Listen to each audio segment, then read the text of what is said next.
अस्सलाम वालेकुम।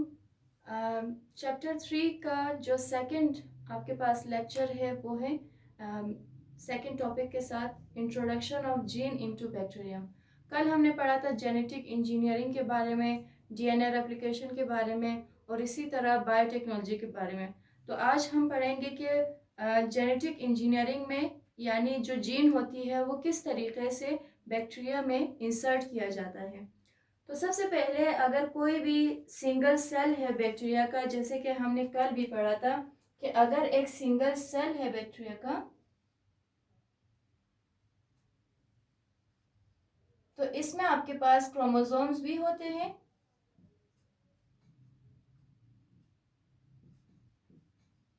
क्रोमोसोम्स के साथ साथ इसमें क्या होता है, राउंड शेप का एक प्लाज्मिड मौजूद होता है।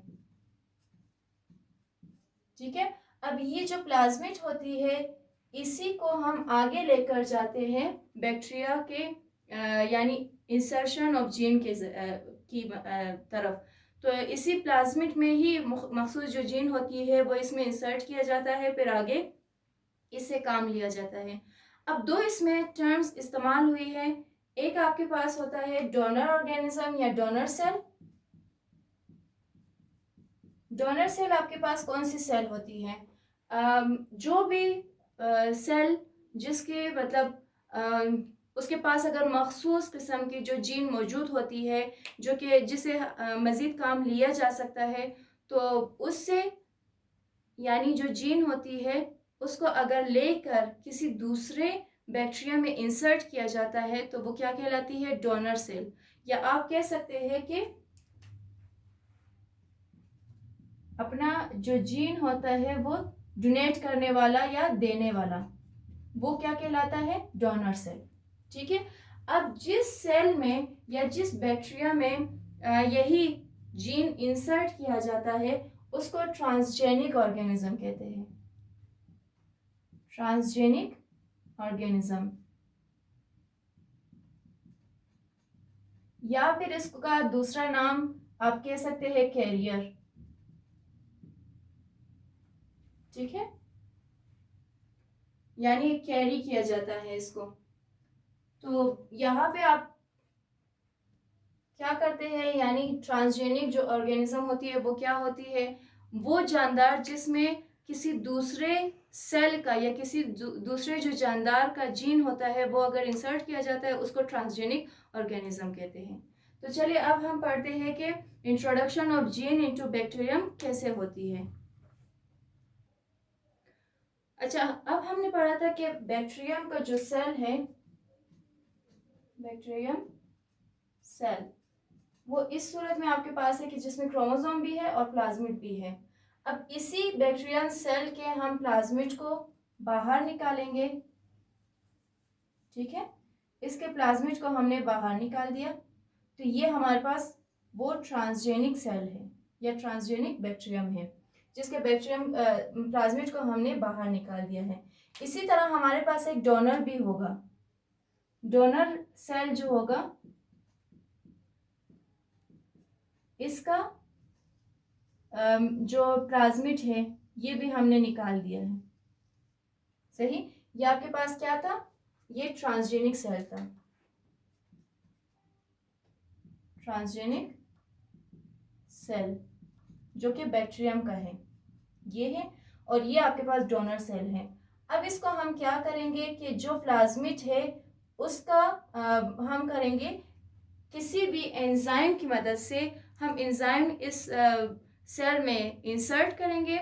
एंजाइम जब इसमें जाएगा तो जो प्लाज्मिड होती है उसको काट देगा। ठीक है, यानी इसमें से आप कह सकते हैं कि जीन को अलहदा कर लेगा और इसका एक जो हिस्सा है वो अलहदा हो जाएगा इस तरीके से। सही, और इसी तरीके से डोनर सेल में भी आप क्या करेंगे, जब एंजाइम इंसर्ट करेंगे तो आपके पास जो प्लाज्मिड है वो कट जाएगा और इसका आधा हिस्सा कुछ इस सूरत में आपके पास आ जाएंगे। अब हम क्या करेंगे, अब आपने करना क्या है कि इन दोनों जो डोनर सेल है और ट्रांसजेनिक सेल है दोनों के हम यानी हाफ जो जीन वाला हिस्सा है और दूसरा जो पूरा सेल है वो हम लेंगे। यानी आपने क्या करना है, प्लाज्मिड का ये कंप्लीट एरिया आप ले लेंगे और इसी तरीके से जो डोनर सेल है उसका जो सिर्फ जीन एरिया है वो आपने ले लिया है और इन दोनों को आप इंसर्ट कर लेंगे और मिला देंगे। तो ये आपके पास जो इंसर्शन होती है, अब यहाँ पे क्योंकि आपके पास एक तो था कंप्लीट डोनर सेल जिसने दे दिया और एक था ट्रांसजेनिक सेल जिसने ले लिया, लेकिन अब देखिए इसमें मिलावट है, ना ये कंप्लीट डोनर सेल है ना ये कंप्लीट ट्रांसजेनिक सेल है। तो इसको हम क्या कहेंगे, इसके लिए आपके पास एक और लफ्ज इस्तेमाल हुआ है, रिकम्बिनेंट सेल। रिकम्बिनेंट सेल या फिर इसका दूसरा आप कह सकते हैं जीएम बैक्टीरियम। जीएम यानी जेनेटिकली मॉडिफाइड बैक्टीरियम भी इसको आप कह सकते हैं, या सॉरी बैक्टीरियम फिलहाल तो नहीं है क्योंकि बैक्टीरिया में इंसर्ट नहीं हुआ है, तो जेनेटिकली मॉडिफाइड सेल आप कह सकते हैं। सही, फिलहाल क्योंकि प्लाज्मिड उस जीन के साथ कनेक्ट हो चुका है। अब कनेक्शन का काम तो हमारा हो चुका है। अब ये तो था फर्स्ट स्टेप जिसमें आपने ट्रांसजेनिक सेल से प्लाज्मिड लिया, डोनर सेल से जीन लिया और दोनों को अटैच कर दिया। अब आप क्या करेंगे, अब हम आएंगे अपने दूसरे प्रोसेस की तरफ। दूसरे प्रोसेस में क्या होगा कि जो बैक्टीरिया का सेल है, ठीक है, बैक्टीरियम सेल है, इसमें आपको मालूम है कि सिंगल सेल है तो लाजमी बात है कि न्यूक्लियस नहीं होगा, सिर्फ आपके पास क्रोमोसोम होंगे। ये आप इसका क्रोमोसोम है। अब हमने यही जो जेनेटिकली मॉडिफाइड सेल है, ये रिकम्बिनेंट जो सेल है, ये हम इसमें इंसर्ट कर देंगे। जब इसमें इंसर्ट होगा तो आपको दिख रहा है कि इसका जो हाफ एरिया है वो प्लाज्मिड का है और हाफ एरिया हमने वो मखसूस जो जीन था जो हमें चाहिए था यूजफुल जीन, वो हमने इसके साथ अटैच कर लिया था, वो यहाँ पे इसके अंदर हम इंसर्ट कर चुके हैं। इसकी इंसर्शन के बाद अब क्या होगा, नेक्स्ट प्रोसेस में 20 मिनट्स लेटर, ठीक है, 20 मिनट के बाद यही एक सेल दो सेल में यानी मल्टीप्लिकेशन का अमल होगा। मल्टीप्लिकेशन का अमल होगा, डीएनए जो है वो रेप्लिकेट हो जाएंगे, एक सेल दो सेल में कन्वर्ट हो जाएगी यानी 2 सेल्स बनाएंगे। अब आपके पास दोबारा ये एक यानी क्रोमोसोम होगा और दूसरा आपके पास जो जीएम सेल था या रिकम्बिनेंट सेल था वो आपके पास होगा, एक इसमें और इसी तरीके से दूसरा आपके पास यहाँ पे होगा ये, और यहाँ पे भी क्रोमोसोम होगा और रिकम्बिनेंट सेल होगी। ये आफ्टर 20 मिनट्स होगा, ठीक है।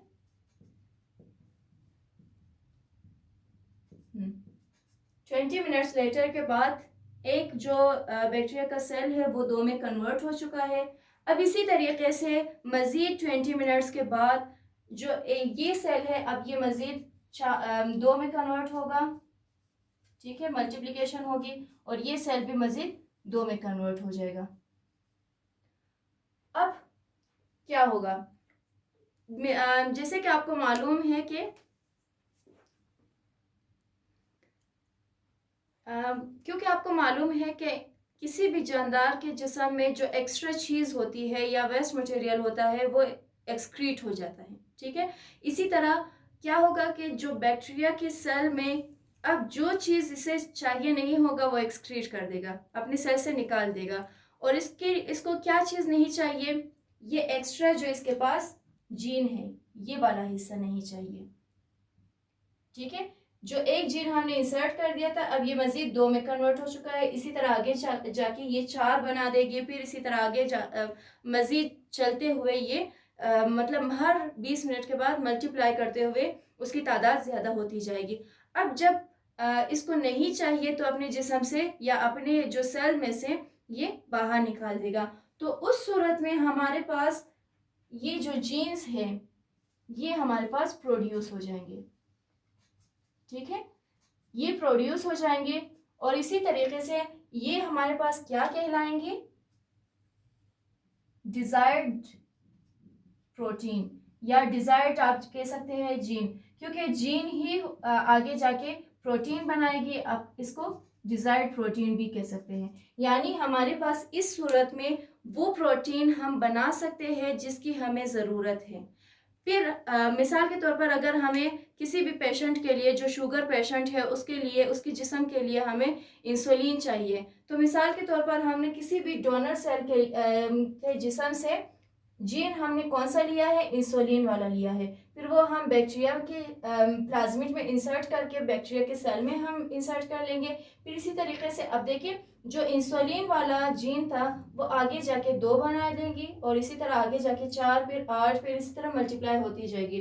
तो हमारे पास जब यहाँ पे बैक्टीरिया को वो जीन जो इसे नहीं चाहिए, यानी इंसुलिन वाला जीन नहीं चाहिए, तो ये अपने जिस्म से एक्सक्रीट कर लेगा और वो जीन हमारे पास प्रोड्यूस होना शुरू हो जाएगी, जिसे हम किसी भी शुगर पेशेंट के जिस्म में इंसर्ट कर सकते हैं। ये टॉपिक आपका यहाँ पे ख़त्म होता है। अगर आपको कुछ भी क्वेश्चन है तो आप काइंडली अपने सवालात किसी भी वक्त पूछ सकते हैं।